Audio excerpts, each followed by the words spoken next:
Vaccines with Mohammed Munir. He's a lecturer in biomedicine at the University of Lancaster. He's also a vaccine development researcher, and he's joining us, in fact, from Lancaster. Thanks for your time with us on the News Hour. So China appears to be making strides when it comes to vaccine development. They have two frontrunners already making their way abroad. But what do you actually know of these Chinese vaccines?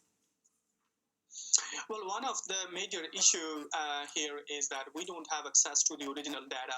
I mean, if we compare on to the AstraZeneca, Oxford, Pfizer, and Moderna, they have made available data right from the beginning from each of the stages, phase 1, phase 2, and phase 3. So we can really make an independent opinion. But for the Chinese vaccine, I don't really doubt onto the technology because those technologies have been used before for other viral diseases, and those are proven. But it's just not having available data is making very much challenge for the independent researchers to really assess the comparative value for each of the vaccines. And without this data, and specifically information from the third phase trials that is not released anywhere, is it possible then to say how effective these vaccines are?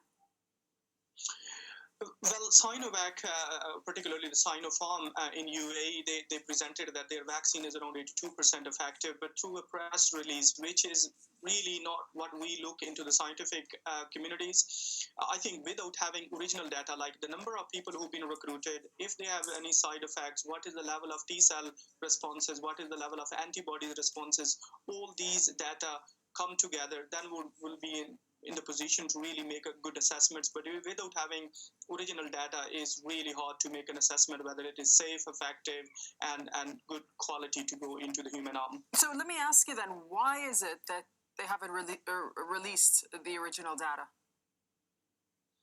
Well, that is, I don't really particularly know about the scientific logistics back in China, but what I can assess is that probably they want to showcase more of their efficacy first before they really are at the stage to demonstrate that.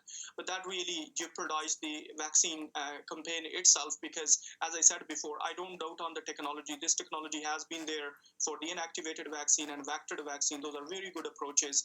So certainly if they would make the data available, that will enhance the credibility, and I can do see that the vaccines from the big manufacturers from China are really one of the bottlenecks to really curtail this pandemic, because at the moment the supply of the vaccine from those registered or about to be registered vaccine is not enough to get into the stage where we will achieve the herd immunity. Yeah, and speaking of the supply, I mean, we know that sort of the Western and richer countries have signed up to supplies from the Western pharmaceutical companies, and there are reports that perhaps the Chinese and the Russian vaccines are the ones that might be available for lower income countries. So what do you think of China signing up to the COVAX initiative that aims to provide 2 billion doses to developing countries by 2021? I think this is absolutely a healthy collaboration and contribution by China, and along with many other countries as well as Sputnik 5, AstraZeneca, and as you probably heard of that AstraZeneca and Sputnik 5, they will be doing a combined trial to really enhance the efficacy of AstraZeneca vaccine.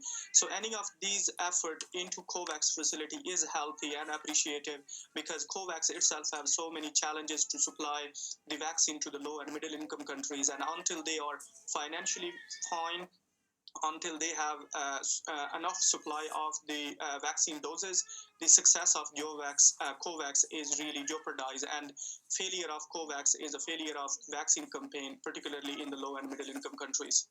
All right, we thank you very much, Mohammed Munir, for speaking to us from Lancaster. Thank you. Thanks for having me there.